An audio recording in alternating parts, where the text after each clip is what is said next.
Okay, here we go. I'd like to call to order pursuant Mass General Law, Chapter 38, Section 20, hereby informing all attendees that a video and audio recording is being made of this meeting. If anyone else wishes to record this meeting, they need to notify the chair. First up, I'd like to open special permit hearing for 40 Limestone Road. They did not provide any more information that we requested, so we will continue this meeting. Public hearing is continued till our next meeting. Approval of minutes, remembered at this time. I move approval of the minutes as submitted. I'll second that, Peter. Okay, hearing motion and a second. Any further discussion on the minutes? Hearing none. All in favor? Conrad? Aye. Peg? Aye. Dave? Aye. Peter? Aye. Buck Donovan, aye. Item 4, public comment. That's you.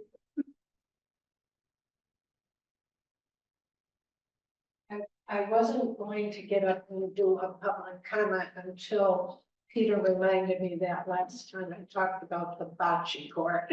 So the update, we're so excited because I attended the meeting last week of the Sons and Daughters of Italy. And they are very excited to have somebody come and teach lessons about playing bocce. So it is exciting. I don't know when it's gonna start. I just asked them if they'd come and look at the court. Some people didn't even know we had a bocce ball court. So one of the things that we're gonna do in the Lee Youth Commission is make up a brochure to let people know that we do have 5 parks in the town of Lee. And they all have unique little equipment in each one. And one of the athletic field is certainly the top. So we're looking forward to that. And hopefully, we'll have something in the spring. The other thing is just a reminder. Founders Weekend, the 20th, 21st, and 22nd. I'm sure it's going to be a huge success. We have so many wonderful things happening this year, much more than last year. So here's for a great Founders Weekend. Thank you. And good weather, we hope. That always helps. Okay, next up, preliminary discussion, Jeff Cohen, Nick Elton. Bring a chair up for it. All right. Yeah, that'd be great. Come on, why don't you come right up here? I'll get you right out here. Yeah. You have to unmute. I don't have any unmuted.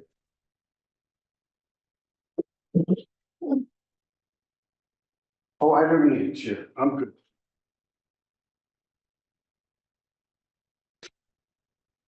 May I ask, can you hear me?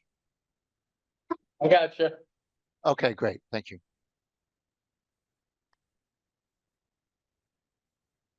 I hate all that noise.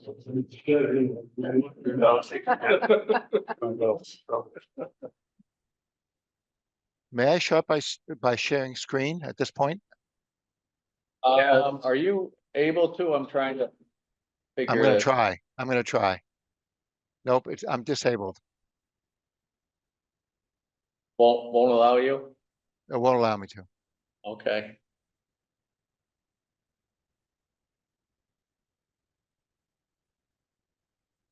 I think if we make you the host, we can. Maybe.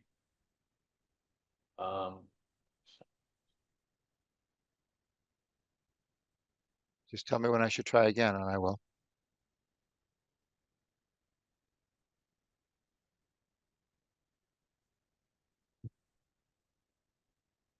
Try that. Yes, it'll let me do it. Perfect.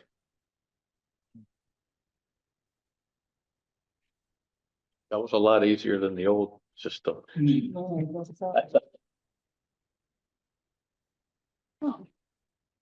Okay. Can you see okay, Kathy? Yeah. So I am here, let's leave that first. Yeah, I lost you. I'm sorry. I apologize. Just 1 second, please. I'll try it again. I'm sorry. I apologize. This might take me a second. I'm very sorry. Well, while you're working on that, let me start. Absolutely. I'm here on behalf of Eagle Mill Redevelopment LLC. As you all know, that's the owner, not the housing developer of the Eagle Mill site. We created a site plan, which you all approved. And then we went out and found a housing developer to actually develop the housing. And as you, sure you know, the first phase, 56 units, is under construction. And that's expected to be delivered in the fourth quarter of 25 next year. There'll be people living there next year. In December of this year, we will make application, we being John Rosinski, the developer of the housing for phase 2, which will be a 43 unit building. And then when that goes a year, we'll apply for phase 3. And that will be basically all the financing on the Eagle Mill site. But Eagle Mill Redevelopment also owns the site at 62 West Center Street, which is where Bill and Jenny's building is. And adjacent to that is the site that Tim Lepreveau owns, still the little old quilt shop. And behind, as you'll see tonight, behind the Ingeni site, there's another 1.5 acres of land, a total of approximately 2 acres on that site. So as I did about 11 years ago, I came to the planning board at the beginning and said, we have an idea of what we think we would like to do. We'd like your input, suggestions. We're not here to say this is what we're going to build. We're here to say we've done some homework. We think we have a plan that will enhance the town significantly for a number of reasons. Primarily, it's design. Secondly, that it's housing. And we really want to start at the planning board and say to you, how do you like it? Because from here, we'll start the actual process of meeting with the Conservation Commission, ZBA if we need to do that, and start the approval process, which will bring us back to you ultimately for special permit. Because we're proposing a site that has 4-story and 3-story buildings. The 4 stories need a special permit. And that's what you approved for the site in town where the Price Chopper was, or whatever the other. Right. So it's, we're not asking for any change in zoning, same zoning, special permit. But here we want to talk a little bit about, how do you feel about it? From a personal perspective, and that's really why I wanted to come. This is personal. I didn't want to propose a development that looked like an apartment building. I didn't want to propose something that when you drive down Route 20 coming into town, you see a block, a big block of buildings. So I met Nick Elton, our architect, as a result of a project that I started for the Community Development Corporation in South Berkshire on South Main Street. Where if you go south out of Great Barrington and almost across the street from the Bistro Box, you'll see multicolored buildings, sort of on a rise on a hill, and it looks like a village. And I found out that Nick became the architect. I had left the board. Nick became the architect. And I love that design. So I went to Nick and said, let's create something that when you come down the hill or when you drive up from town, doesn't look like a massive building. What Nick came up with is what we're going to show you tonight. 57 units of housing. Buildings? six buildings next, 6 buildings, yep. 6 buildings. 3 buildings are 4 stories, 3 buildings are 3 stories. 2.5 actually, 2.5 actually. I'm sorry, that was 2 acres? 2.5, Two 2.5 acres. stories, 2.5 stories. We're talking about 2 different things. It's approximately 2 acres of land, some 4-story buildings, some 2.5-story buildings. And the color that we're showing you on the design is not the exact colors, obviously, that we'll ultimately choose, but it's to give you a sense that there will be color, that it won't look all one color. And we hope that it will look like a very friendly village. 57 units, primarily 2 and 3 bedroom apartments. I don't know today whether they'll be affordable or whether they'll be market rate. My experience has been over the last 3-4 years getting the Eagles started is that it's really very difficult to finance market rate apartments. Banks generally won't make you a loan to do it, and the costs are so high, even new construction versus renovating historic buildings, that without some sort of subsidy as to interest rates and financing terms, it's hard to do it. So my guess is this will be a similar situation to the Eagle Mill development, which is essentially 25% workforce housing, 70% affordable housing, and 5% Section 8, because that's required by law. So don't know today whether it's affordable or not, but probably will be. The only other thing that I really want to touch on is the scope of the plan. As I said, 57 units. Nick is going to run through this in much more greater detail, so you'll understand how many units, where, what, and how. But what I wanted to highlight, which is important in the way we came up with the design, is there are 2 entrances to the property. Right now, you could drive right in the middle where Jenny's property is, and Jenny would be here, and over here would be Leaperville. So we're going to create a driveway, which is on both sides. And that enables us to have 2 elements of retail space, 1,000 square feet each, 2,000 feet in each building, parking spaces on each side up front, which make the retail a little more accessible. Or you can drive, as you'll see, straight through to your parking if you're living there. So we'll have some street level retail.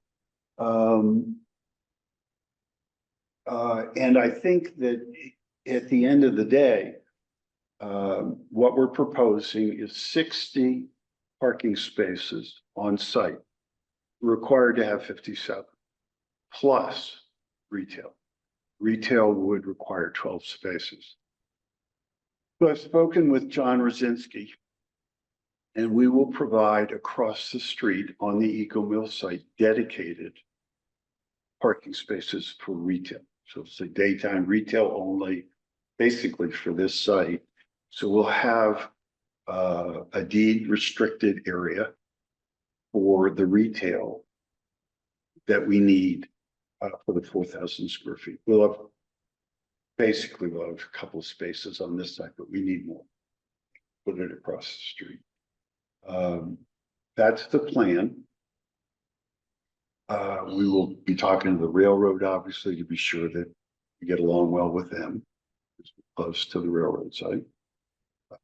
They'll delineate the 2 retail spaces on the 2 parking spaces on the front for retail, but the rest we're not sure. We have to find a management company at the end of the day. I don't know whether they delineate parking spaces by units. I don't know whether they say, here's unit 1, unit 2, whatever. My guess is it's best not to do that and let people park wherever they want to park. And Nick can tell you about his experience with parking, especially the project in Great Barrington. So that's really all I want to do by way of introducing this. It's our start. And I'd like Nick to introduce himself to you and tell you about his experience developing housing in South Berkshire and elsewhere, and see if you have any questions.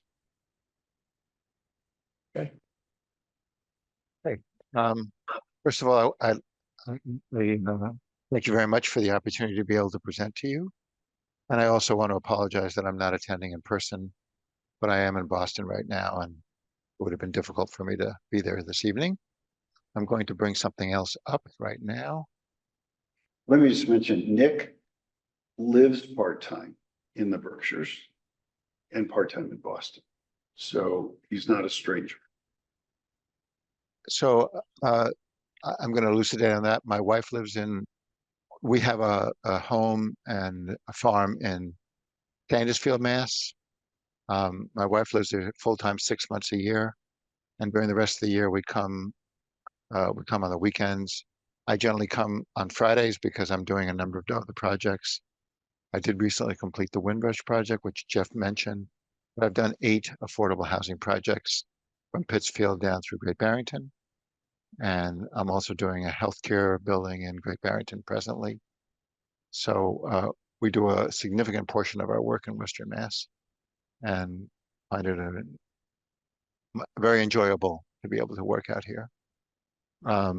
We try always to meet with local officials. We have Jeff arranged a meeting with the fire chief and the police chief, which we did last Friday. I'm very familiar with Matt Colmer, the building inspector, because he's in Great Barrington as well. And it's certainly my intention to meet with him as well. And same thing with Concom and so forth. In any case, I'd like to very quickly present the project so that you're aware of it. The project is located on the south side of the turn here from Main Street to West Center Street. And it is a 2-acre site, which you'll see in just a minute in a larger image. Sorry. So it is located in the downtown commercial district. It's fully located within the limits of that. And as you probably know, the limits for that are 4 stories, 55 feet. There's a 10-foot setback on side, rear, and front setbacks. We're proposing to comply with all that. That would be the setback through the smart growth permit, special permit, which is our intention to, I think Jeff is proposing that we would try to do that. I'm sorry, can you all see this, or should I try? I should try to make it a bit bigger. That's probably more like it. Okay. So you can see here's the site in this area right here.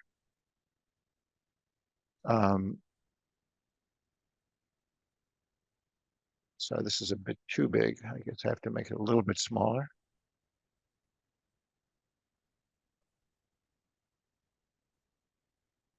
Okay. So this is West Center Street. You can see, I think Jeff described the site. Canal Street comes down in here. So it's these 3 sites. And there's also a 4th site directly across from the former train station. So combined, it's 84,200 some odd square feet. My understanding is there's some sort of an easement between the town relative to access to the tracks at the sort of turn in Canal Street. And just to set the context, although I'm sure you're more familiar with it than I am, this is where it's Domino's. I believe Domino's Pizza is going in here. Yes. And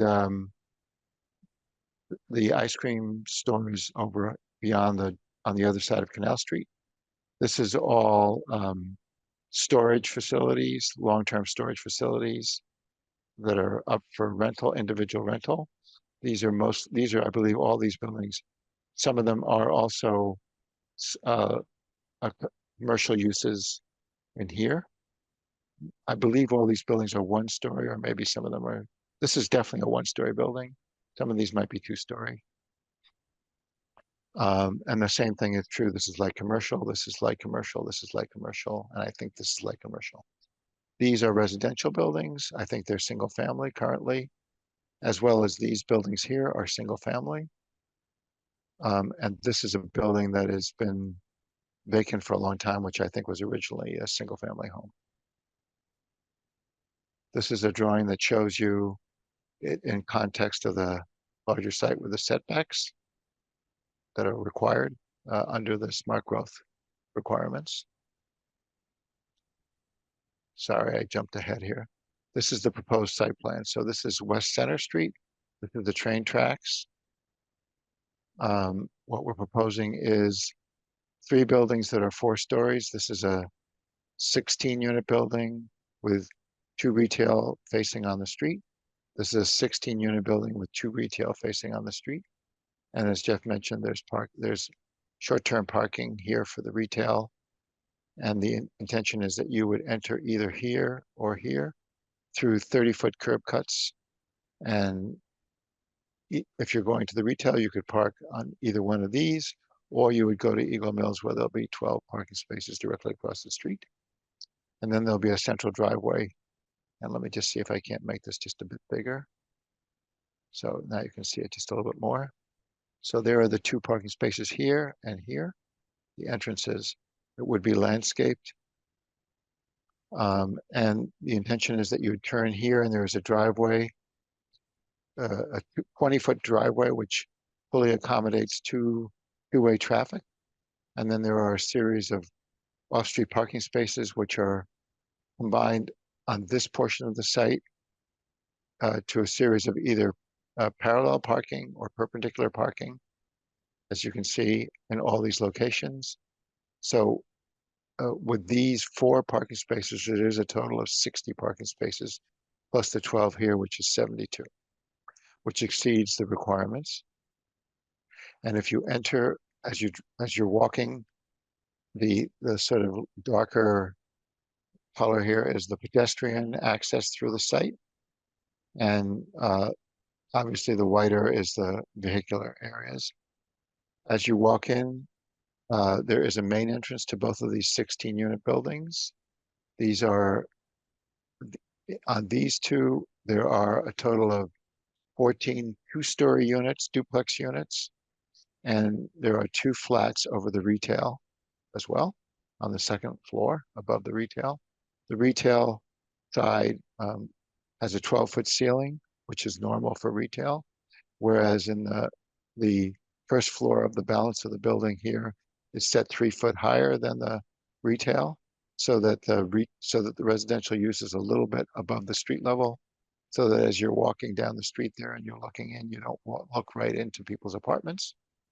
And there is a main entrance, but also all the apartments on the lower level have direct entrances and have small yard spaces.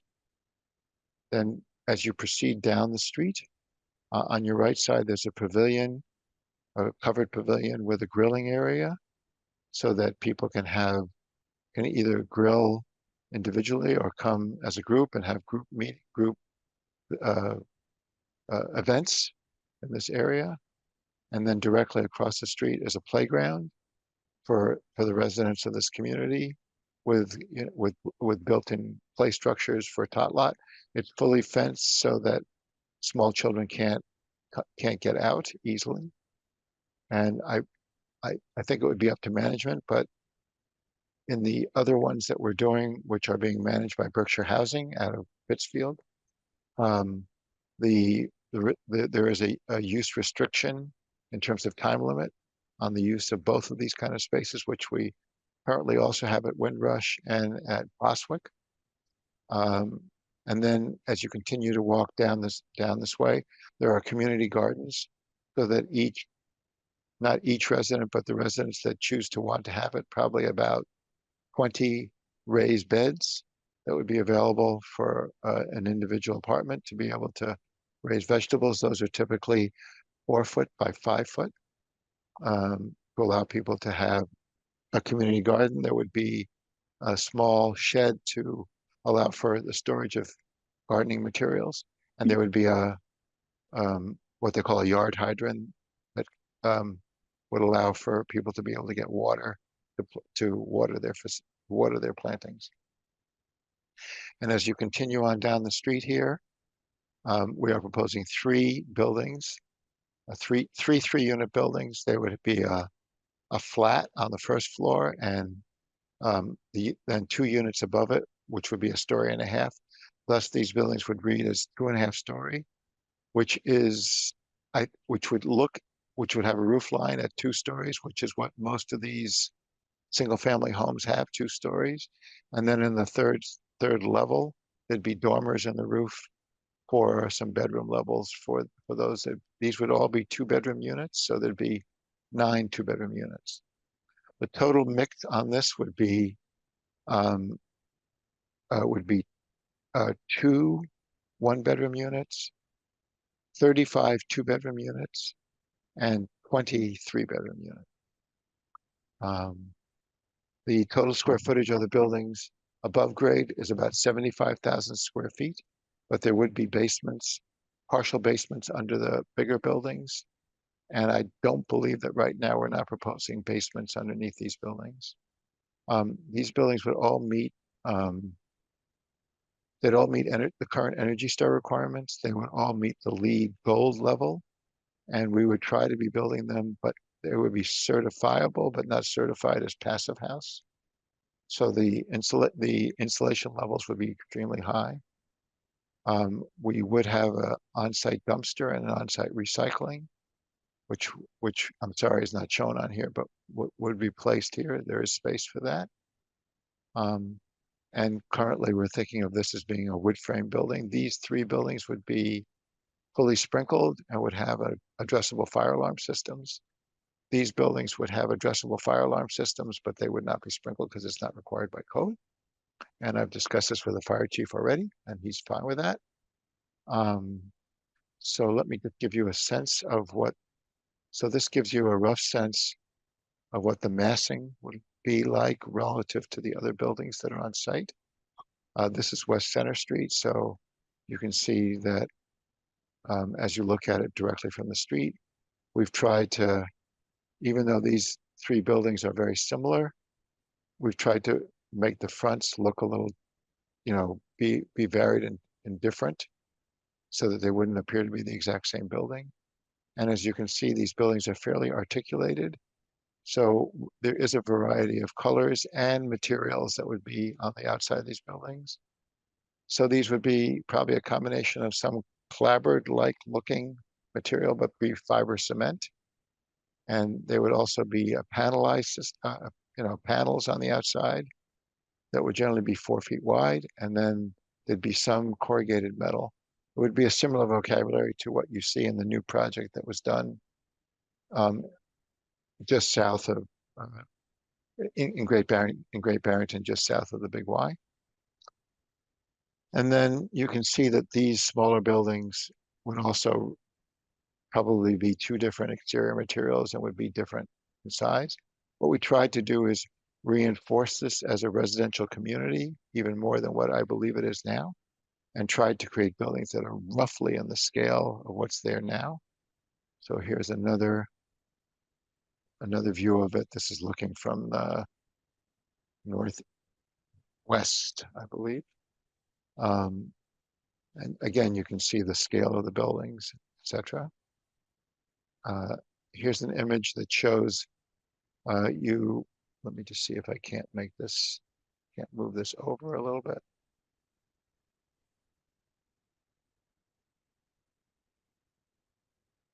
So again, this is the view from West Center Street. You can see that the buildings do look fairly different from the elevations. This is the entrance to one retail space. This is the entrance to the other retail space. And in the abutting building, although they're similarly located, you can see the treatment is different. And this is one retail space and this is the other. This is the main driveway that comes in, and we are proposing to landscape it fairly heavily. And in general, we would do a lot of landscaping. And as you drive down this and you were to look to the right or left, this is a general massing study to give you a sense of what it would look like inside, you can see that the people on the first floor do have some yard space. It's raised up off the sidewalk level so that people can't look right into their apartments. And then the people on these are 2-story units typically. And then the people on the upper levels have either outdoor balconies or outdoor deck or smaller outdoor balconies, as well as sometimes on the 4th floor. Again, we have tried to break up the scale to give it a more articulated scale and not have a massive single building. And I'm sorry I haven't rendered this, but this is the typical 3-unit building. As I said, it's 2.5 stories, so you can see there's 2 full stories, and then on the 3rd floor, where we need it, we have some dormers or skylights. There's a unit on the 1st floor at this level, and then the unit on the 2nd floor. There's 2 units on the 2nd floor that have the kitchen, dining, living room on that floor, and there are 2 bedrooms on the upper floor. They're a bath and a half because they have a half bathroom on the kitchen, dining, living room level, and then they have a full bath on the upper level. And this is the entrance into the single level flat, and then each unit has an entrance on the ends, and they go up a set of stairs to go into their unit. So one goes to the right and one goes to the left, and they have 2 means of egress so they can come out at either level. They also have designated outdoor yards for each unit. And this gives you a sense of the other 2 elevations. You can see it's not just a box, it's broken up in scale, and we tried to have some dormers, and yet we're trying to keep the roof level down so it is actually in reality a 2.5-story building. And I have a much more complete presentation if that's something that you're interested in seeing, but we're just trying to give you a general sense of what we're trying to do. These will meet or exceed the requirements that the state has for affordable housing. So the 1-bedroom units are generally in the 7 to 800 square foot level. The 2 bedrooms are more in the 900 square foot, 950, 1,000 square foot level. And the 3 bedrooms are usually about 1,300 square feet. I hope that gives you a sense of the project. We could show you if you wanted to see it, the layout. Nick has laid out every floor, every apartment. So that's, you could see that if you'd like to. But you guys have known me for a long time. So my style has been go around town and talk to whoever might have an interest in seeing how this is done. So Nick mentioned, we met with the fire chief and the police chief and on site and said, what do you want? What could be better? And the fire chief had some good ideas about where we put hydrants that we hadn't thought about. The police chief basically said, looks pretty, but we need more police officers in town. Because, we got 200, potentially with Eagle Mill, you got 200 new apartments in Lee over the next 5 to 6, 7 years. And that's a lot of people. So you may need another police officer. And I met with the gentleman in charge of DPW. Everybody likes what they say. Met with a select board member, met with the other 2 select board members, met with Chris Britton. I've showed everybody everything we've had and just said, what can we do better or different? Really no suggestions yet that we haven't covered, but details we will start to get into, and we'll continue that process. And we still have to go with Concom. I don't know if you remember, we went to the Concom maybe 5 years ago, just before COVID. We were proposing a 100-unit hotel parallel to West Center Street. And when COVID hit, the 2 hotel potential developers basically said, forget it, that's over. And again, we had a similar experience with the retail we proposed at the mill, if you recall. We were going to do a 40,000-foot food court. COVID, all the retail users went away. And our response was convert the space to housing. It's safer to finance. It just makes it an easier project. So hence we've done the same thing here. Small retail, fair amount of housing, a lot of conversation with local boards and commissions before we apply. for what we need to do. So I don't think we'll have any problems at that level. But Nick and I want to be sure that we start here, you see what we're doing, and we would stay in touch, obviously, before we apply for the special permit. That if you had any suggestions, questions, concerns, let us know. We're talking about traffic. And now we would have to do a new traffic study and look at the traffic for this site, including the Eagle Mill site. If you'll recall, the advice at the time of the Eagle was we didn't need a traffic light at the intersection. I don't think we do now. I don't really care. But we'll reinforce that decision, or we'll create a traffic light or blinking stop signs or crosswalks. We still have to do a lot of work in that area, but this is the beginning of it. As soon as we get the permit, or slightly before, we will start looking for a housing developer. It's not what I do. I don't know how to finance affordable housing other than to go and get the state to essentially finance it and subsidize it. I did talk to the Secretary of Housing about a month ago. I met her by accident. And I said to her, I'm a little concerned that Lee's getting a lot of money for housing. And are you gonna say we can't afford to do any more than Lee and we'll just have to go somewhere else? And she said, no, we trust you guys. You're doing a great job. Bring us good housing. We'll be very interested. So I think the state's going to be interested in this to finance it if we go the affordable route.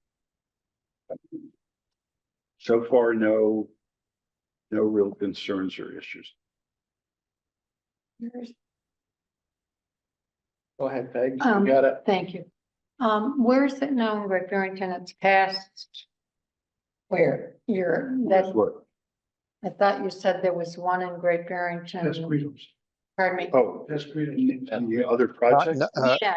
No, I'm sorry, because I go there every now and then and So I'll when look you at go it. south Okay, Route 7 Yeah, and you come out of downtown, you go around the circle, yeah, go past Guido's, okay, and just past there's a medical thing there, yes. and just on the right.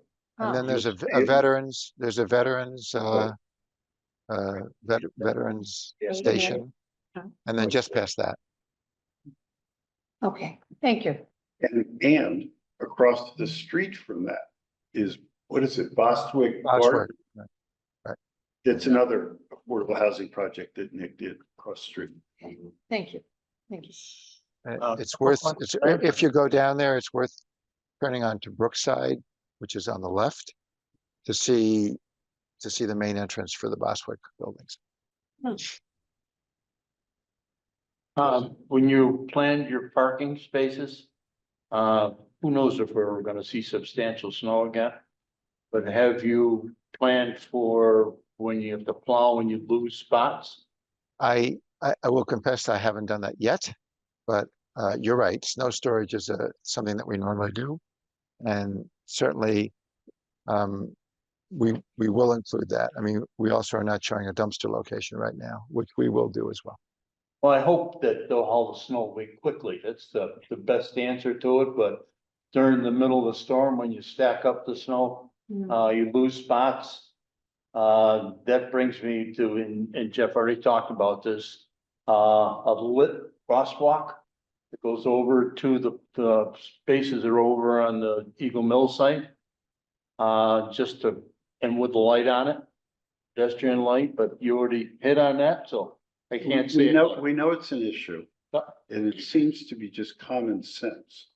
If you've got 143 apartments on the Eagle Mill site, and you get 57 apartments across the street, you got a lot of people that are gonna be crossing the street. And a pizza place. Yes, but you have to drive up to the Domino's, and I think you pick up there's a pickup window at the end of it, right? And there's Lucky's. I mean, there's gonna walk up. So yes, traffic's a big issue, but we haven't gotten there yet. A drainage plan, I mean, it looks like we're gonna have a lot more paved area than we had even with the hotel involved, so. I don't know that it's more than the hotel because we had to provide 100 parking spaces of surface parking at the rear of the hotel building. So the idea of drainage is a big one. Yep. And we have to address that certainly for the Concom as well. And Nick's well aware. Well, this is Yeah, all, right? So, Well, but I I- think it's fair to say, you gotta look at this and say, yeah, that looks pretty good. Figure out what the details are and come back to us. Or you'd I say, I want a big building, you know, so that's why we're here, is to just. If I may, I'd like to respond just a little bit to the groundwater retention, to stormwater retention. So what we have been typically doing lately is what they call permeable bituminous. Obviously you're increasing the impermeable areas. I mean, we're putting buildings on the site, so obviously we're doing that. So there's absolutely no doubt that we will have to create a methodology or a system for groundwater retention. On the other hand, as much as possible, we will be trying to pave the surfaces with, instead of just using bituminous, we will do what they call permeable bituminous that allows the water to leach through it as opposed to all concentrating to centralized drainage areas. I mean, those will be there as well, but at least it'll disperse a lot of the drainage. I mean, I personally am a LEED certified, and dispersing the water is something we prefer to do. So that's what we will do. But we will be working probably with SK Design on determining the groundwater strategy. They did the civil engineering across the street. Hopefully we use a lot of the same team that we used across the street. Emily Stockman will do the conservation issues, SK, pretty much the same people over there. I think my last question is more for you, and it's not even on this project, is Sullivan Station. So here's the deal with Sullivan Station. We rented it in December 22 to a couple from New York, Albany, that had what they said was the 8th highest rated Mexican restaurant in the state of New York. They opened in March of 23, and they served good food. Food came out quickly, and then they got separated. Now they're either divorced or still separate. But when they got separated a year later, they closed the restaurant. So they're still paying rent. I mean, they're very stand-up, respectable, good people. They're paying their rent, and we have another interested restaurant. The lease is being negotiated. We submitted it. They came back. I was supposed to get it on Friday. I'm waiting for it, where we would have another Mexican restaurant from one that's been in business for over 20 years in Great Barrington. So very credible operator, very good food. And hopefully, we'll get that done. That's the deal of the day.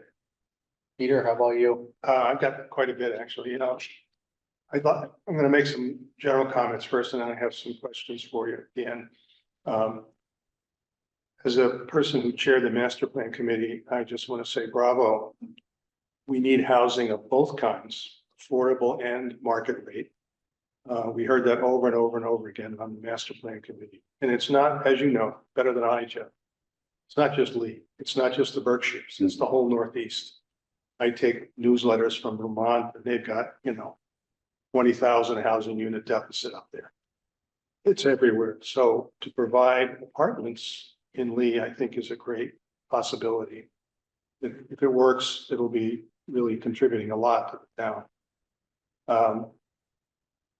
I like also very much your architect's approach to making these efficient clustered units not look massive and like big blocks. I like the steep roof lines, the very little tower on the end and the front that makes it look like it's more interesting.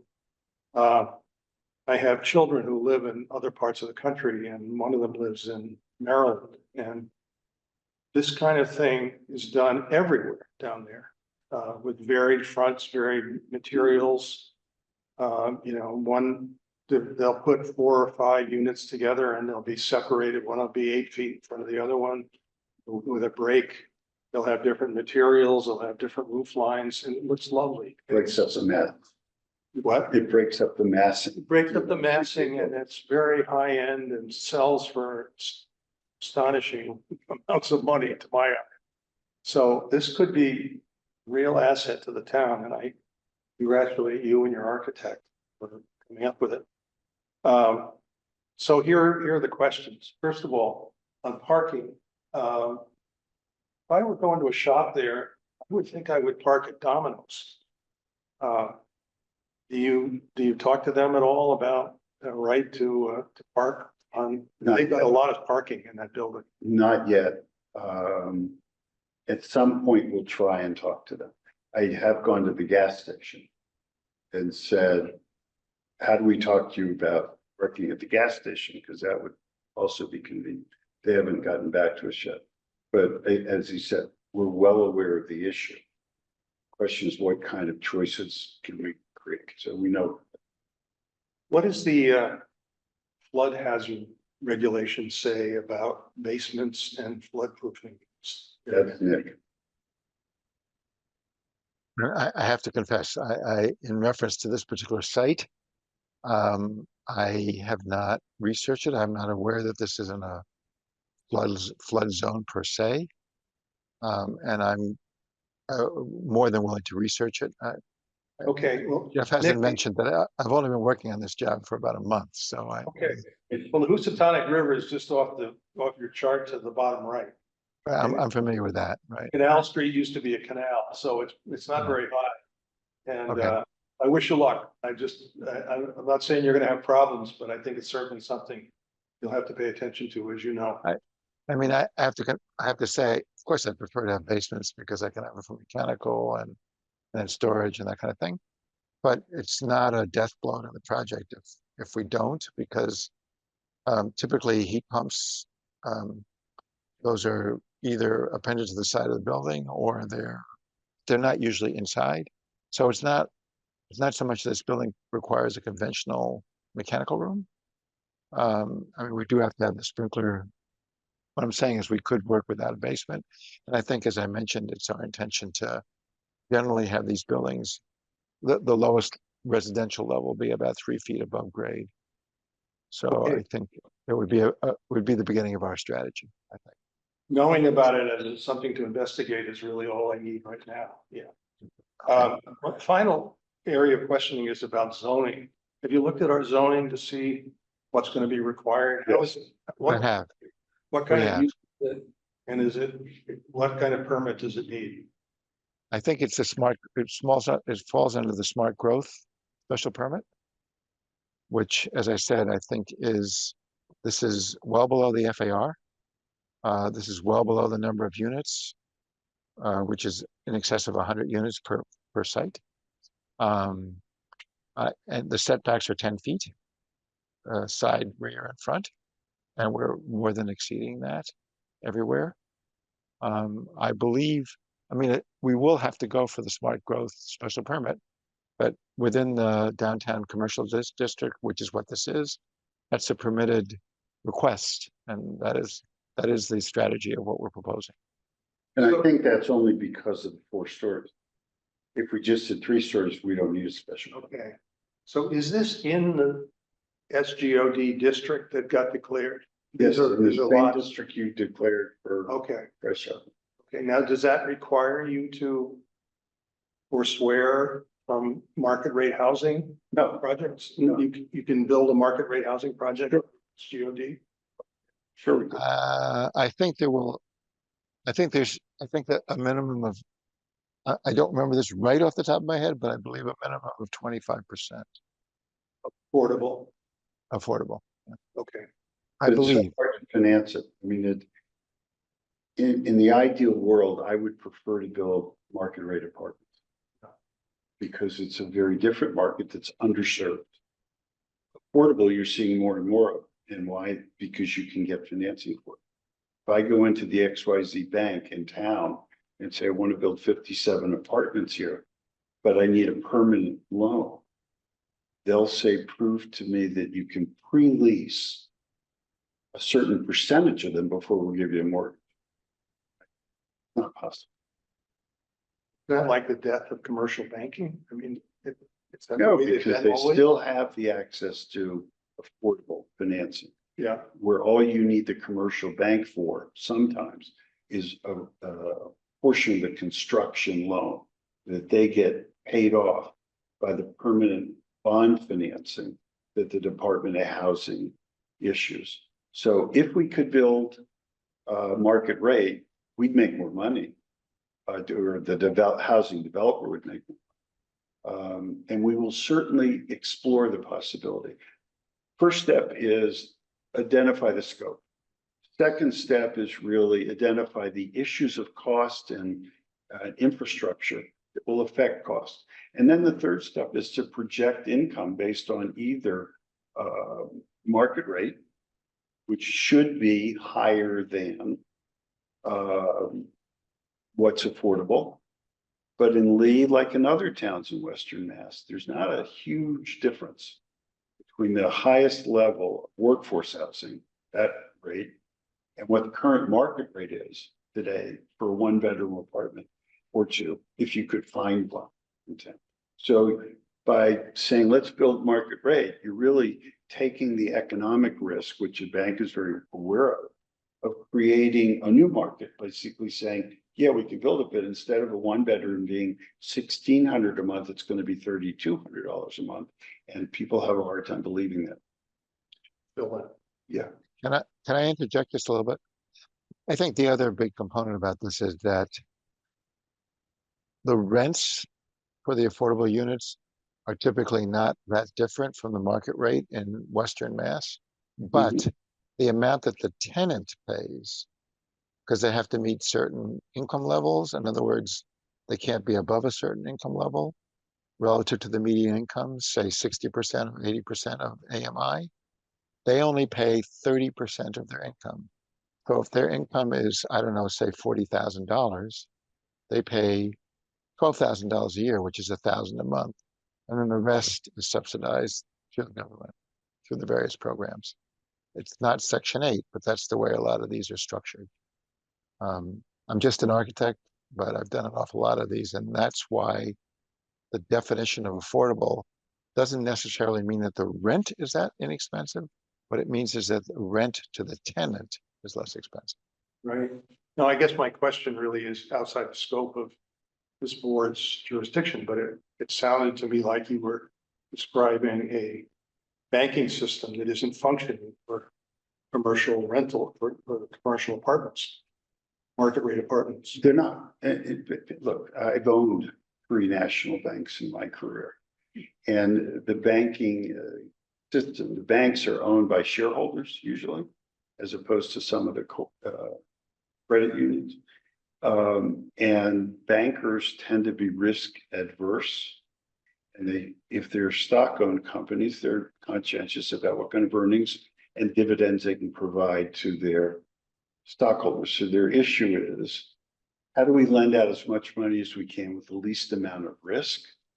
And they don't want to take a risk on building a truly market rate building where they're looking at rents that are projected way above what you're getting today. The best example of that, and I don't know how he pulled it off, is Ian Rash's building in Great Barrington at the top of Railroad Street. When he built that, it was a small building here. I don't remember how many units, but it started market rate, one bedroom. I think it was about $1,800 a month when everybody thought the market was about $1,200 for one bedroom. He leased it all up. He has 80 people or so on a waiting list, and the current rent for a one bedroom is $3,000, in the $3,000 range. So you're building for a certain clientele, no problem, but you have a whole lot of affordable housing people in town who say, wait a minute, before you go build for them, fulfill our 10% requirement that's in town to have 10% of our housing stock We need waiters, waitresses, police, educators, all those kinds of people have to have a place to live here that's affordable, or they're gonna leave town and go work somewhere else. So I think our priority ought to be, let's provide as much affordable as we can and workforce housing as we can. And let the price chopper, now that their lawsuit, I think, is perhaps resolved, let the price chopper provide 100 units of market rate housing, which is what they said they were gonna do. So. Thank you, Jeff. That's all I have, Mr. Chinks. Okay, Conrad, do you have anything? Yeah, just a couple of things. Yeah, I was wondering also about the floodplain zoning. That's something that can be researched, but again, it's proximity to the river. I forgot where the limitations was for floodplain, but you guys. It's an issue. It was an issue with Concom Yeah. when we were there for the hotel. I don't remember how we found a way to solve it, but it's certainly a high on our list. The other thing I was kind of curious about the driveways. You have two driveways going in. The distance from the curb line going into the structures themselves. Basically, in either driveway, it's a quick right in, quick left, and then another quick right. Very acute, very acute approaches to get around to get into the facility. It's always nice to have a primary driveway lined up with the Eagle Mill driveway, but that also has proximity to the tracks. I was just curious about just a straight in from West Center Street going in. Instead of having the two separate driveways that close to the Eagle Mill and the. Jeff, can I take this, Jeff? Absolutely. So first of all, we did meet with the fire department. Yes, there are turns in this, but these are set up to meet the 28-foot radius that they need for their turns in and out. So I think we're meeting that in that respect. I think what we wanted to do was exactly that, to make it a little bit more obscure, so that, for instance, it's not used as a cut through. That I think a lot of people necessarily would want to cut through. And we want to try to enhance the driveway to feel like it's the main street of a little community. And I think if we had it going straight out to Center Street, I think it slows people down more this way. And also this way we're landscaping, as you can, this is just a diagram, but we're landscaping in front so that the ability of the general public to look in would be slightly obscured by that. You can argue that that's maybe not good, but I think it affords a greater degree of privacy and closure to the people that live in the community itself. West Center Street, I don't know what the traffic count is, but it's certainly thousands of cars a day. 17 cars a day, In trucks. including Wow. trucks. Okay. That's I've driven down that many times. So we are trying to, I think the proximity to downtown is great and, and to the services of downtown and so forth. But we are trying to create more intimate and closed sense for the people that live in it. And also we talked about it for a long time. In many ways, it would be preferable if we just didn't even have an entrance on Center Street, into a driveway and, had people drive down Canal Street and then come in from the back. But first of all, to me, I think the fire department prefers to have two vehicular accesses. And also this allows them to drive in and drive out without having to turn around, in the event of an emergency, which I think is highly sought after. And I can't predict it, but I think most people that live in the 16-unit buildings, the 3 in the front, I think those people are going to choose to come in from West Center Street because their parking is located there. I think the people that live in the 3 new 3-unit buildings, I believe that they will probably come down Canal Street and then to access their units. But I can't predict that, of course, but that's what we're thinking. Nick, would you just talk for a moment about the use of parking, specifically at Windrush? How many units, how many spaces? What's Right. your experience about the use of the spaces? So Windrush has 49 units and there's 57 parking spaces. I've spoken to management, but also I go to Great Barrington a lot. Even go there at night, I might go to a movie or go to a restaurant, and so forth. So since it's one of my babies, I go by. And I have never, even at 10 and 11 o'clock at night, ever seen that parking lot completely full. The management company, which is Berkshire Housing, chose not to designate specific spots, and it doesn't seem to be a problem. There is a BART, a Berkshire Transport bus that goes by there. And I'm sorry, I'm showing my ignorance, so I don't know if there's such a thing here. And maybe that's a contributing factor. I would say that the site suffers a little bit from a similar thing that that the Windrush site has, which is that there's not a sidewalk in front of on West Center Street, right there on that side of the street. It goes to downtown. And I think that would be preferable, or at least to a place where they can easily cross to a sidewalk across the street. Here's a sidewalk. I'm sorry? There is a sidewalk in front of this site. On Oh, there West is. Yeah. Okay, right. But there's End. not a And way. crosswalk right there. Yeah, but there's not not continuous all the way to downtown, right? Am I wrong? You're wrong. Okay, well then I apologize. I'm sorry. Yeah, no, it goes all the way to downtown. There are things, I mean, this looks pretty, but there are issues we're gonna have to deal with. I'm a little concerned about the intersection of Eagle Mill and this site, and there's gonna be parking and people and whatever. And I think we have to be a little careful when we ultimately figure out what the solution is, which we'll do with traffic engineers and see. It's an issue. The site has to get developed by somebody somehow, somewhere. And the parking's got to have to be addressed and the traffic's going to have to be addressed. But I think we've taken a good first step with all of it. And as I say, we'll come back with details when we know what they are. Basically, the idea of having the two driveways, I mean, it looks good, looks nice. I was just concerned about, the cars coming in and out, making those multi-90-degree turns, getting a piece of fire apparatus in off of West Center Street. Well, Nick solved that with the fire chief. Ryan said that we're okay with that. He's Coming fine. off of West Center Street with those He is turns, fine with that.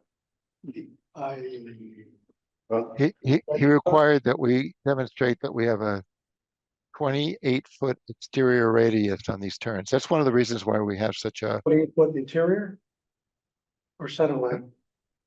no, he said on the exterior side of the fire truck. So I checked. I mean, we will, if we take this to the next step, we will demonstrate the turns. I mean, candidly, if we end up having to make a straight path into it, and that's the only solution, then we'll do that. I think to a small degree that diminishes the intimacy and the sense of community of the housing portion of this project. So, but I mean, if that becomes a critical issue, certainly we can make it so they turn directly in. Well, if the fire apparatus was an issue on the West Center Street side, you can certainly come around Canal Street and enter from that direction. but he wants to come in also from West Center. Yeah. Right. Well, He was happy with it. the guys are gonna have to, they'll run the turning races on it. It seems like, to me, that's kind of a tight radius for a fire apparatus. If it were, we wouldn't have planned it No. without changing it. And we're okay with him with that, as you'll see later on. Yeah, But Nick mentioned something that I think is really important. We want to emphasize, if you will, this is sort of it's not a throughway. It's a small town. It's a scale that says, kind of slow down and enjoy the environment and not rush cars easier than it has to be. And I like the idea, frankly, what Nick and I discussed, is the landscaping in front of the site. It's without the landscaping, it wouldn't look very attractive. no, I agree. So I think we need to do all of that to make this. Make a road as narrow as possible. Hmm? If you make a road as narrow as possible, it slows people down. Right, and these are probably 25-foot driveways in, right? I want to be clear, even that driveway that's in front of the housing, in front of the retail, is 20 feet wide, and then there's an 8-foot sidewalk. And we're proposing the drainage swale, in other words, outwards from the building. And we're not proposing a curb.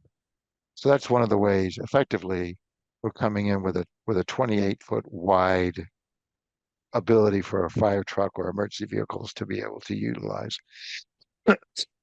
And when you make the turn into the buildings, the sidewalk directly between the two buildings, it's 8 feet on both sides and a 20-foot wide. So you're effectively have 36 feet of drivable surface.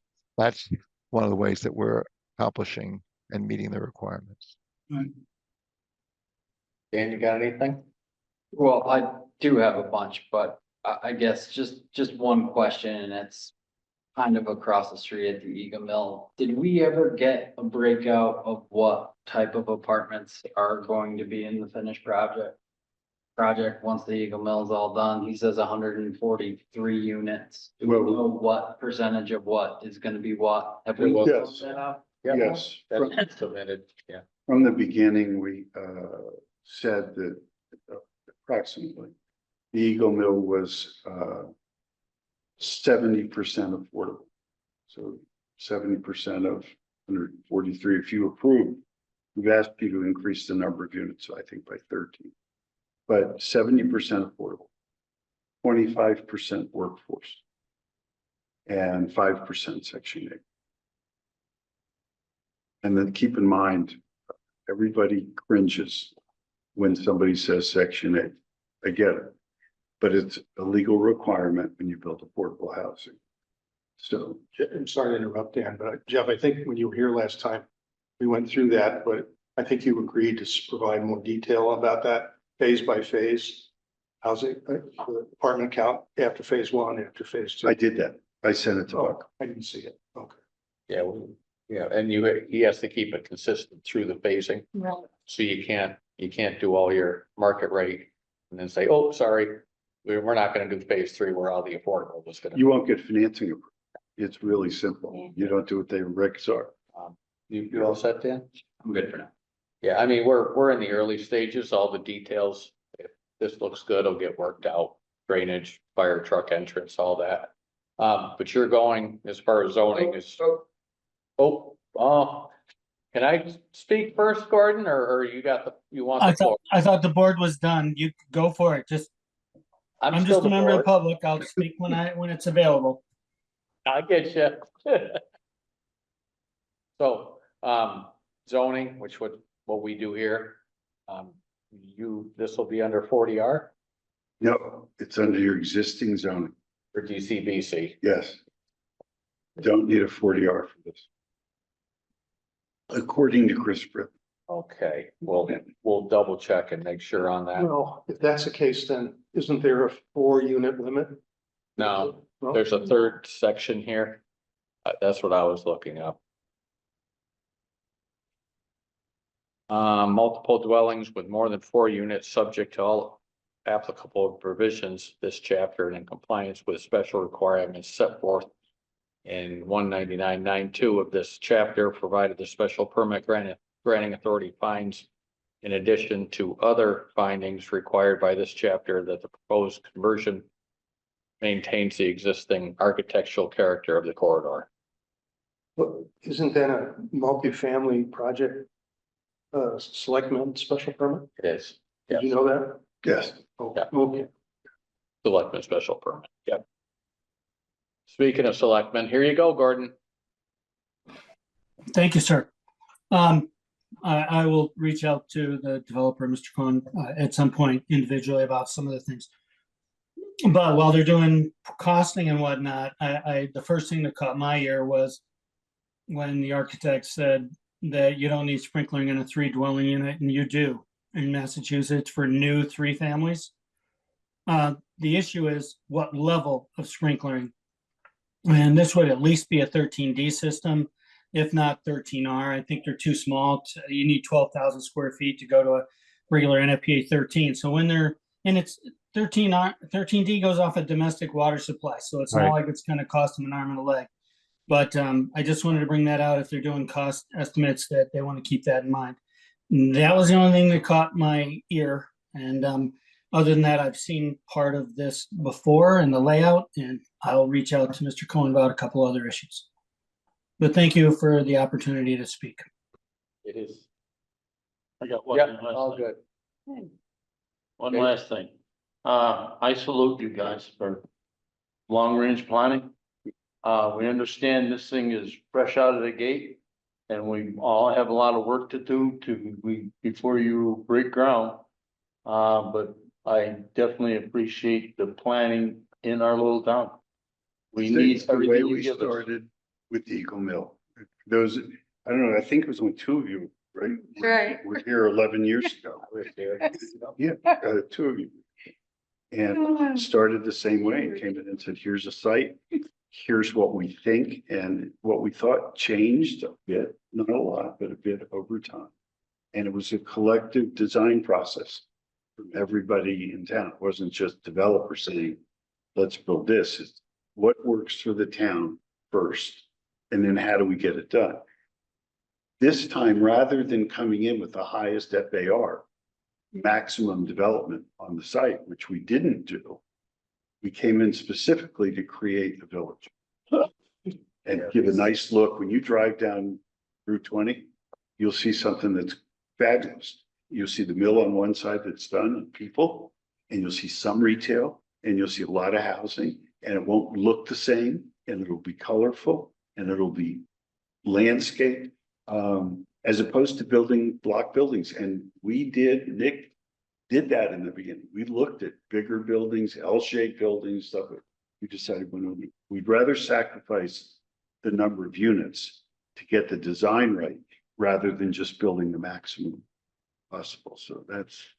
This is definitely the trend with the village development around here, you know, other parts of the country have been doing it, but around here is the big thing. Especially that design. I was very familiar with No, I it. think Nick did a great, It fabulous looks really job. good. Yeah. Like Okay, it. just keep it coming, keep it coming. Yeah. The devil's in the details. We'll see. Absolutely. Okay, good.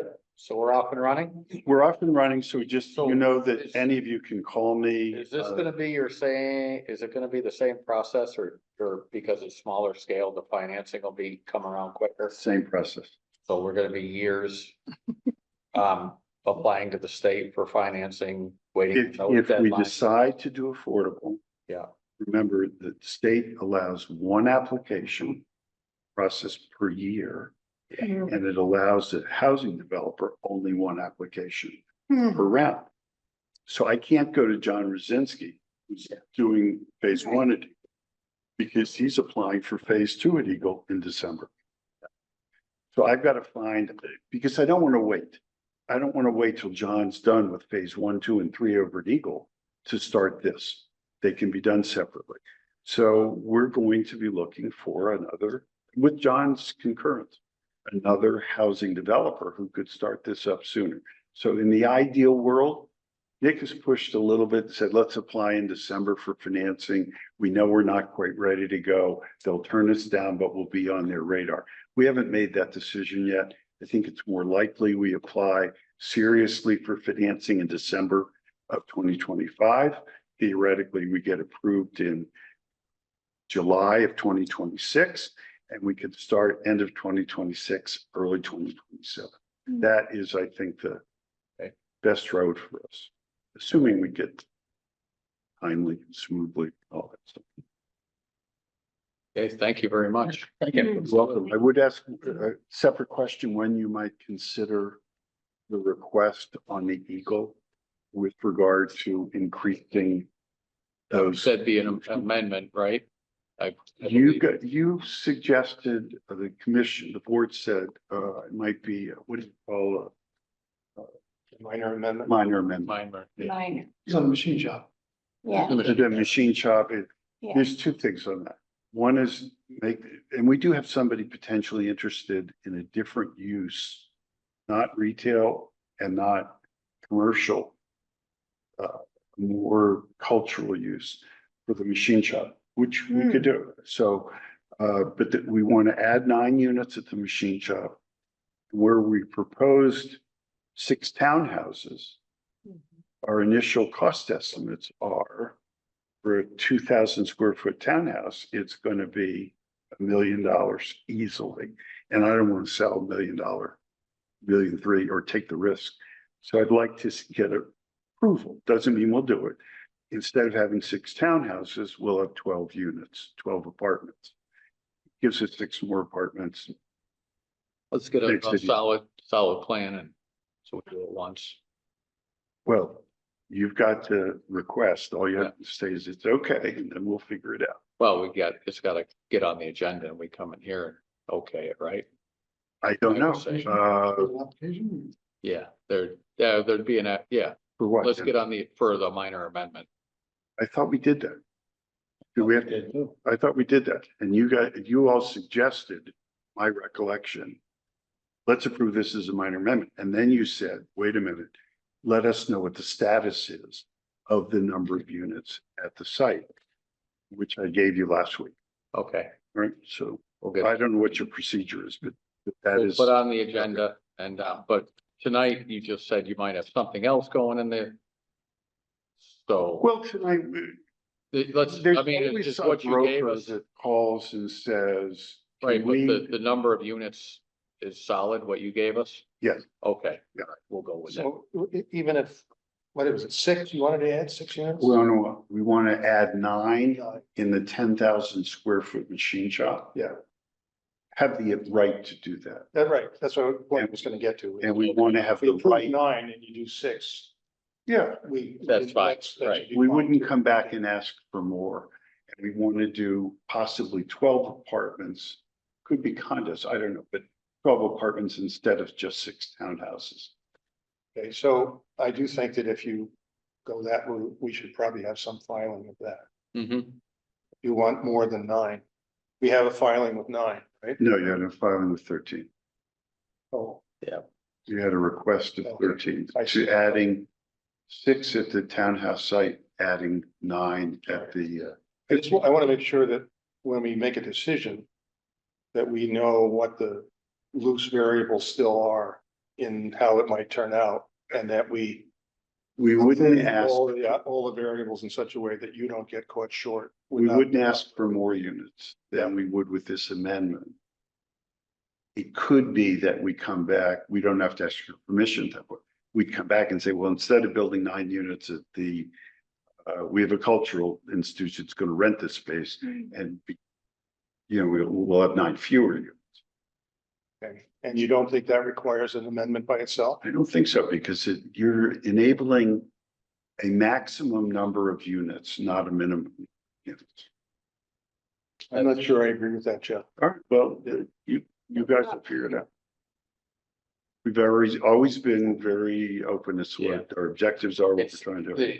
actually, the tone from when we did all that has changed a lot. At first, Oh, yeah. back then it was we're worried about Right. maximum overdoing.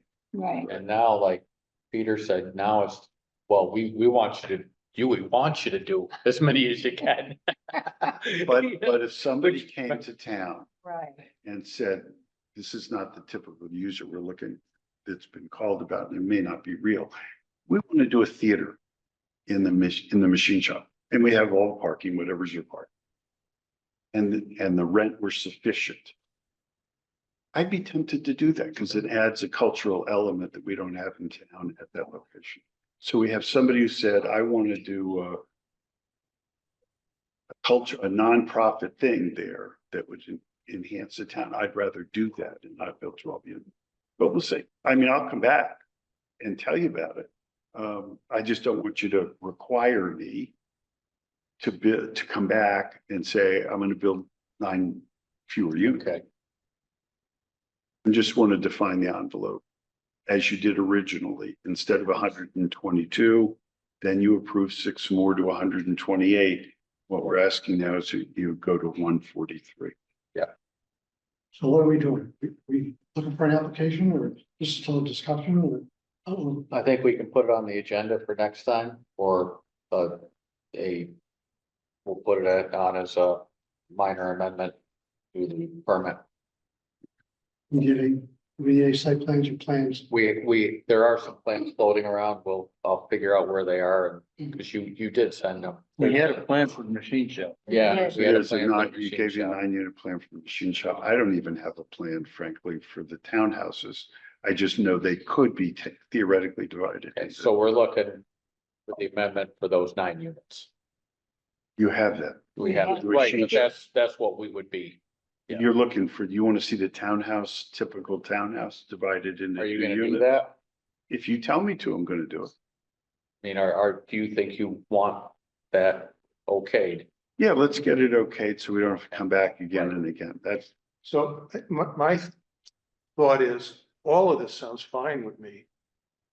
All of the options, but what I don't want to do is approve a plan and then have him build something different and have a legal issue down the road where he didn't build what he got approved on. So one thing he could do, which is unreasonable, is to figure out what he's gonna build and then file that plan and we'll review that and approve it. But the other thing maybe could be we approve 3 alternatives, one with 12 apartments, one with 9 I think that'd be. a good units, route and too. then one with Good a idea. commercial space and some lesser number. that's a good idea. Put that in the motion and Yeah. then you get to choose later. Okay, So do we want Jeff to submit the 3 options? Yes. I don't, Just- I don't, yeah, I mean, ideally we would, Con, but what's it gonna show? It's gonna show where the boundaries are inside the same building out footprint. It's all gonna be internal changes, right? It would be internal changes on the townhouse proposal. Machine shop, you have 2 different proposals. One originally, which was let's build a market there Yeah. with office on the 2nd floor. The next one was the one you currently have, which is let's build 9 units there. All I'm asking for is flexibility and if you will, not having a new planning board show up in a year or 2 and say, oh, no, you can't do that. Right, so the question Con asks is, we've got a plan with 9 units. Yes, We've got a map, In the machine the shop. layout in the machine She shop. already has an approval Yes. for the retail or restaurant. yes. So we already he's have. already got that. So that's not, oh, I see. So that's now, one option is approved. The second option is before us and the third option is more apartments. more townhouses. But I don't personally feel like we should ask for another drawing just to show the internal boundaries between how the interior would look for 12 apartments versus 9 townhouses. I think it's easy when you just talk about the retail part because he's already submitted those plans. It's easy because he's already got a plan in here for the 9 units Yes, in the machine shop. So that's kind of an absolute. The third option, if you're talking about a 12 Non-profit. apartments. 12 apartments instead of 6 townhouses. We can just lay that in there, just put that as. You a can number. put a limitation on each site and say there shall not be more than 12 units at the townhouse site, if that's what you want to call it. There shall not be more than 9 units if developed residentially at the machine shop. So I think your purpose is to limit, if you will, the number of units that can be built without your approval, without further. That would work. We're comfortable the number of parking spots already pre-approved will suffice for any one of these 3 options. Yeah. Yeah. Because we're, there again, we're trying to, Move it along. yeah. We're trying to, get away from get more of a pedestrian friendly. If it's difficult to find a parking spot, people, oh, I'm gonna get rid of that car because it's a pain in the ass to park here. Could be one option. Well, I think we have a little extra parking at the Eagle now. that Yeah. We got rid of the. Gordon? Yes, sir. Thank you, Mr. Chairman. Well, this is a great question for the town council. That's all I was going to say. You can put it on your agenda in 2 weeks, but between now and then, you may wish to just run it by. And I'm not in disagreement with Mr. Cohen, but just to make sure that the change of reducing that, but changing to a different use will comply with your ability to look at it as a minor change and not a substantial. And I'm sure he can look up different projects that have gone on and see if there's any legal findings on that and give you some advice. That's all. Thank you. Sounds good. Okay. All right, Always something. Thanks. thank you. Gordon knows. Thank you. Thank you. Thank you very much for the opportunity. All right, I'm gonna take back, Oh, Nick, you may have to give Buck the, con back. no, I can reclaim it right here. There we go. there we go. Okay, next on the agenda, we have residential zoning. If nobody objects, I'd like to skip over that and get into this ADU discussion. Because we probably have to do something with this sooner than later. I don't know if anybody read the articles in the paper or has been hearing this, but the state did a very wide sweeping housing bill. In it, they made ADUs a by right use. In doing so, they made some of a lot of the communities, made them non-compliant, I would say, Mhm. to what the state has. The loose papers you have is the section that the state did, and then in the staple part is ours. The glaring, The first two pages of the stapled part are the same as the first two pages of the Yeah. loose part. we double research. So the first glaring thing is the special permit. We're not allowed to do that. Mhm. So we'd have to, Yeah, For the first ADU, on the site, right, we can have a special permit required for a second ADU, correct. which we don't allow. right, So we may have to look at that question too. Right. I think we can't not allow it now. Yeah, that's. Yes, that's we what I'm have to asking. be able to allow a second ADU. Yeah. I don't think so, Mr. Chairman. If you read the law, I think you only are required to have to allow one by right. I'm not sure you have to allow Why do they? more than mention one. second? We can get a copy of the law to you instead of just the I Berkshire think we Eagle. have it. Okay, great. Then I'll be quiet.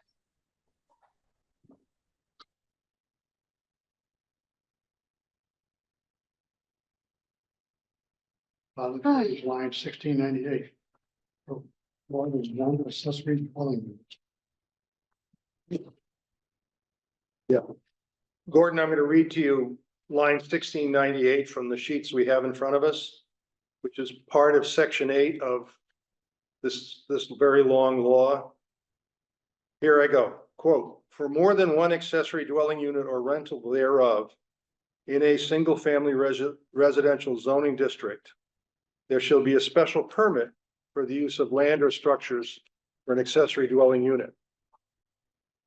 And then on a different point, it then continues to say there will have to be regulations, guidelines about this, which may be a reason, Mr. Chairman, for us to wait a while on this or Well, I think try to we're- go forward and try and prepare a draft before the regulations are available. I agree with you, Peter. Should I, part of what I said you agree with? Waiting, Wait, oh, yeah. wait, okay. And So whatever modifications are made to our ADU, you want to have this ready for May town meeting? Well, that's a question for the board. I think, I think we would either wait or we would proceed with a draft, not knowing what the regulations are gonna say, but knowing what the law says. And I don't know how the regulations could add, a lot of meat to those bones, but it's possible that they would. And then put us in, it's again. and it says they may issue. They may not. Yeah, sometime. So if we wait, right now, if somebody, okay, with the state passing this, they can, ours says it needs special permit, theirs says it's by right. And also the other part is the owner does not have to live there. yes, By the that's state. a new thing, so, We can restrict yeah. short-term rentals. We can. Or we can throw out our entire ADU bylaw and just let the state bylaw handle it. Mr. Chairman. Yeah, Not, go not to ahead. not to interrupt, but later, I don't know if you got the notice from Berkshire Regional Planning, and I assume you did because you're on it. But Ed Abrams, who's the Executive Secretary of the Office of Housing and Community Development, is going to be speaking later this month at, I don't know, the winery over in Richmond. I forget what it is. Anyway, I am planning to go to that, and I would suggest perhaps at least you, if not others of the board, might want to go to that if you develop some questions between now and then. If not, we can just free flow some questions, because he's the one that's going to be coming out of his executive office. Because I have questions about the law for him, including this: are you giving us guidelines or not? You know, let's make a decision. This is the BRPC annual meeting. I just got a notice of it. Correct. I think we all did. Yeah. Correct. But I'm planning on going, and I'm planning on asking it. I've met with Ed Abrams before, and I have questions for him again. So that's all. Thank you. I wrote to Chris and asked him if it's a $35 registration fee. I asked him if the town would cover that if I attended, and I don't know the answer yet. The answer is yes. I'll guarantee you. Please, they do. There's money All right. there. Not to interrupt you, Peter, but anybody who wants to go to this, the town's gonna cover your fee. Talk to Chris and to Sabrina. I don't- So we'll sit on it a month that we at least get this discussion. Is it on a Monday that conflicts with one of our meetings? No, it's that'll be Thursday. Thursday? I think it was a Friday. Was it Thursday? Yeah, it's always on.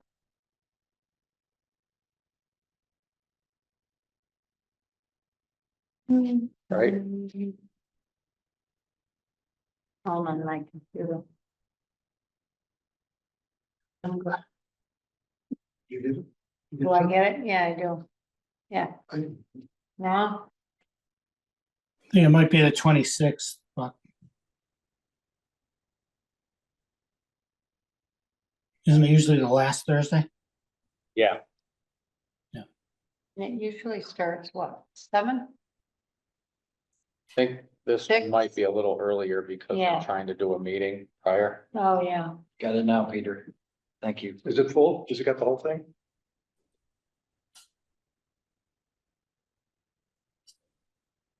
Get Oh, it's okay. this part down. Yeah.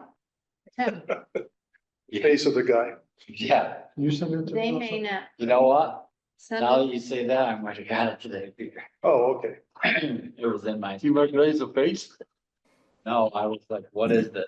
Time. You don't need to confess. I'm not. I got it. Well, on well, my computer. you know, we're members of. Yeah. No, it is. It's Wednesday. So I. Oh, Wednesday. It's on a Wednesday, I was like, September what's this? 25th, 5 to 7 Oh, 5 to 7. at Balderdash. Oh, it's Balderdash? Yes, Oh. in 25th, Richmond? Wednesday. it's a Wednesday, yep. Ah. Oh, thank you. I didn't read the whole thing, so. Okay, so I would say if 5 if to you're 7. interested, I'll talk to Chris tomorrow and email him and he'll do one ticket buy for us. Email Chris about interest going by the end of the week. Okay, Can we do that? September 25th. 20, It's this month or October, September. September? Okay. Yeah, and I already wanted to go because the Commissioner of Housing and Living Communities Hmm. is gonna be there too. And I'd like to get some sort of a train rolling about a housing trust and I'm talking to some other people. I'm not ready to talk to the board yet, but I'd like to see if there's interest in some other quarters before I bring any kind of proposal here, but there's also that this housing issue was something that was really upfront when the master plan committee was meeting, and I hate to see it languish just because we don't have a staffer. So I'm kicking it a little bit now. Mr. Chairman, I'm sorry to interrupt again. Peter, have you talked to Chris about this? Because I just met with him today about this issue. No, sent out an email inviting a couple of people to meet with me, and I sent a copy to Chris, but I haven't heard back. You're talking about say what you're talking about again, so I get the A language. a Lee Housing Trust. Yeah, there's one in the works. In fact, I think we're either applying for or received a grant to Oh. develop one. And then we just have to work with the CPA about transferring money every year. So talk to Chris about it. Cause that was, no, That- don't, I know that now I'm recorded. I shouldn't have said this. But it is something that Peter, I know is near and dear to your heart, and I think you're gonna be pleased with what Chris has to say to you. Great, Gordon, that's really good news. Thanks. I don't need to do anything here if it's all gonna happen without me. I just didn't know anything about it happening, so Mm, I'll talk to Chris. Thank you. Yeah, double check in case I've misunderstood somebody. Sounds like you're gonna be happy about it. Great. Sure. okay. I'm gonna leave so I don't get myself in trouble. So thank you all for what you do. That's all. Thanks, I'm gonna- Gordon. Never know.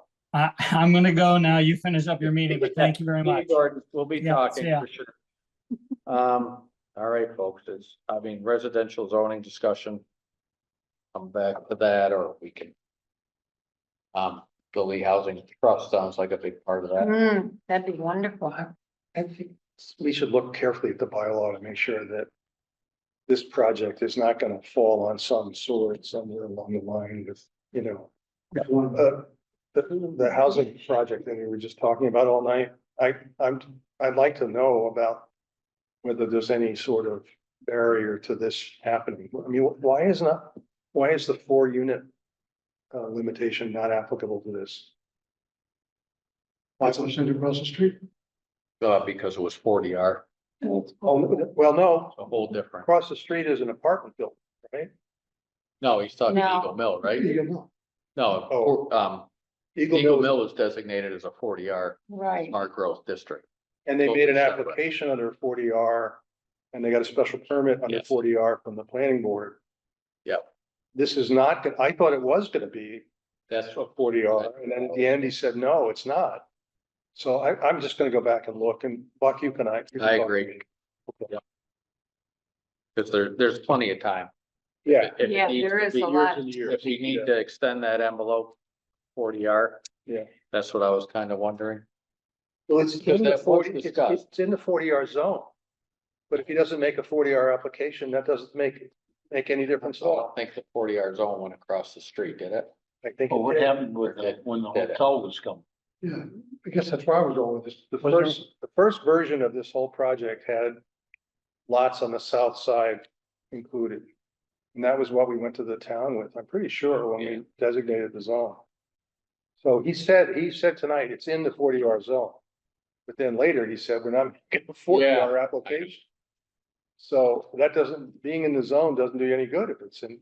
Now, there was the price chopper amendment, which said that That you was- can have a higher Height. building in the DCBC area.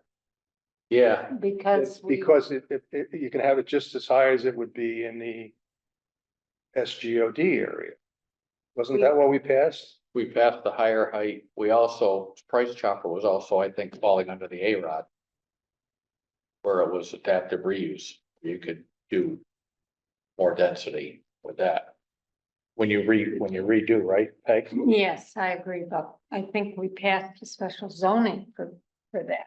Yeah, it was controversial. There were some people who didn't want 5-story buildings. Right, that's Yeah. correct, but Yeah. that's different than, But what I remember of it, I may be wrong, was that what we said was in that amendment. That if you want to build something in the DCBC zone, it can be as high as what is allowed in the SGOD zone at the Eagle Mill. So that would have allowed a 5-story apartment building on River's Edge.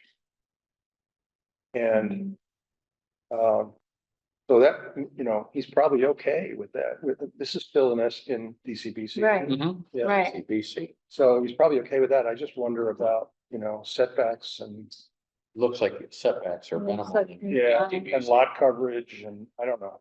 I feel We'll like look they at haven't it. done a thorough review. So what path are we talking about here? Are we talking about A-Rod? Are we talking about the? No, they are not, this does not fall under A-Rod at all. This, So would either be under a DCBC, multiple multi-dwelling, or see if the is under 40R. Special permit It's all planning. special permit, no, select board. Select, Well, that's the other thing, a multi-dwelling special permit is select board. The 40R, I believe is here, isn't it? It's done. so what was Okay, done so- across the street? Eagle Mill, No. No, right here. Price Chopper? Yeah. It was, well, they never got that far. But it would have been, They did, they have No, some- we passed. was that? We never, no, they never, they came here with concepts, never anything real. Yeah. It's been over 2 years. But it's okay. And that's why we changed the height zoning, was gonna be a problem for them. Well, when we did that, Well, that was- it all fell apart. that was That's a right. pain. It was the height, yeah, But, under big contestment. oh, Were you there No, for no, that no, no, one? I think, you know, Peg mentioned Canal Street, you know, it's gonna be in a flood zone, so. You know, they're gonna have to be, Could be a big factor. yeah. I think I was trying to find that and it goes That is, in it's GIS. in the 100-year flood zone, it has to be, you know, and, it'll be interesting, it's- it'll be interesting to see what, Yeah. how that all shakes out. But, you know, that's a cost that comes with development, right? well, be conservation too.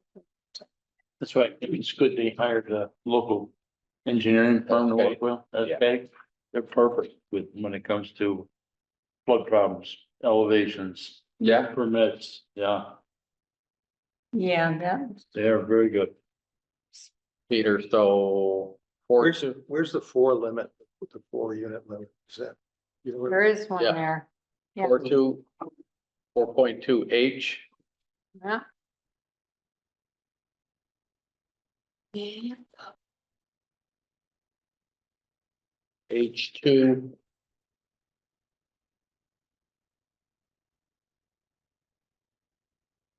ABC. Talk about, Yeah, yeah. Multiple dwellings, the uses requiring a special permit from the Board of Selectmen in the DCBC zone shall be as follows: A, multiple dwelling, subject to all applicable provisions of this, provided that no more than 4 dwelling units shall be built on a lot, Per acre, no, on a lot. doesn't say, says on a lot. used to. So it's Says a on a lot. separate thing then. I It's built, different. I was, but when they were. No, different zone. This is Different zone. DCBC. All right. Careful. Yes, up there is per acre. Yes. Yes. Oh, boy. And then B is about converting and existing. Yeah, And then C, it looks like, oh, it's- I see. They can just get by it by making an additional finding. yeah, Okay, that's good. the additional finding of that it maintains the existing architecture character of the corridor. Which I think is a finding anyway. I think it improves it Well, that's good. between what's I on mean, the it's funny, west side and what's on the east side. Oh, All right, anyway. I'm comforted now that it's not gonna be a death blow at the last minute, so no. I'll stop playing lawyer for Jim Cohen. Has everybody seen the development he was talking about? Yeah, in Great Barrington? Yeah, That looks like they're on top of each other. Every time I go by there, is that, Yeah, who knows yeah. where there's any parking? there, but everybody lives there and are managed. I don't know how happy that people are. It is very close to the road and it's very dense. Well, It's just like, you know, suburbs of Washington DC. It's what's coming, folks. That's right. yeah, People with common walls, the idea of a single family house with, you know, heat going out every four walls is, you know, very 1950s. I'm sorry. and you know, Thank you. a lot, I live in one of those. a lot don't want it. they want even the small units. You know, people are fine. The kids come out of they live 4 years in a dorm room or maybe Yeah, a house with 10 other people. And they come out and they're okay living in 6, 7, 900 square feet. Oh, I don't know. did that. I didn't like it. No, we got, Downtown Boston. we like land and, and you take other I towns. see both sides. I raised kids in the country and they were lonely and I had to drive them 15 miles to their friends. And the trip to the basketball game was like an hour of driving. And my son lives in one of these places and it's all owned, it's not rentals, but they're just, right against each other for like 7 or 8 buildings. And they're all set back a different way and they have different front and some of them are brick and some of them are clapboard and they look nice. And my grandson has all sorts of kids to play with. He goes out and they toss balls around and they don't have a lot of traffic on their street. They have, occasional car somebody coming home from work, but the dead end, and it's a very lovely environment. To me. I mean, it's not what I wanted when I was young, but But see the beauty of it. it's funny, I listened to one this morning, it does pedestrian positivity, and development like that, and this girl who lives, it's extreme, lives in Germany now, she grew up in Illinois, outside of Springfield suburb, and she says, okay, I'm gonna do the same walk, I'm gonna walk to school, I was within a mile. And she says, I never walked to school. I was within a mile. And she says, I'm gonna try it because my kids in Germany they walk to school and they're a mile away. Germany has bike paths, separated bike paths, parks, everything. And the kids actually walk to school by themselves. And they have a low crime rate too. And very. Yeah. And what she gathered was do it from this. She took her life into her own hands. No crosswalks, no sidewalks. Cars, trailers, everything going by. But the difference also is a society thing. We get our kids up, we book them all. Bring them to school, then we pick them up. And they lose their individuality, they lose their independence, right? Or they don't even create it. Then we're doing it for them their whole lives. Oh, COVID killed a lot of that. Well, people stayed home, the home schooling. But it's just interesting, the more pedestrian friendly you're seeing Lenox, they did Walker Street and we're doing Lusitania Street with full concrete, nice sidewalks, Yep. really good. People use it, people are using it. And they're using them, when they did Walker Street, I know a lot of people live on that and they saw the plan, it's like, oh my God, this is so wide, it's gonna be it looks great. It looks pretty. Yeah. It looks great. Everybody walks up and down now. It's really nice. So, Get out and walk. yeah, I'm gonna get out now and walk. I'm walking to my truck. I'm too far of a rival. I know, I know. That last 1,000 feet is tough. That, That is boy, you really gotta go tough. Up that hill. Oh my gosh, that's a tough Flattens up hill. there in a spot. Just one little Wow. hill, but then the last Yeah, part. that's a big one It though. was funny, the kids, when the first kid got their license, they came up, their backpacks thrown on the front. We'll never walk up that hill again, yay. That's quite a hill though, for them. It is. but- Yeah, okay, next meeting, the 23rd. Thank you all, let's, Motion to adjourn. yeah, Oh, let's second? get Yeah. second, Dave, everybody, aye, Bye. okay, thank you.